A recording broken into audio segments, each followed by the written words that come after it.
Here at Avicii Text-to-Speech, we are dedicated to adhering to ethical guidelines that ensure that our innovations benefit everyone by being creative, fair, and responsible.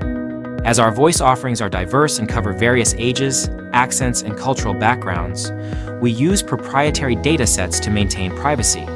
We are transparent about our human and AI voice creation and usage processes.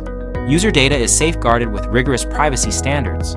By following these ethical AI principles, we push technology forward with integrity, enhancing human creativity while maintaining our core values. Avicii text-to-speech technology leverages artificial intelligence and deep learning algorithms to process the written input and synthesize a spoken output.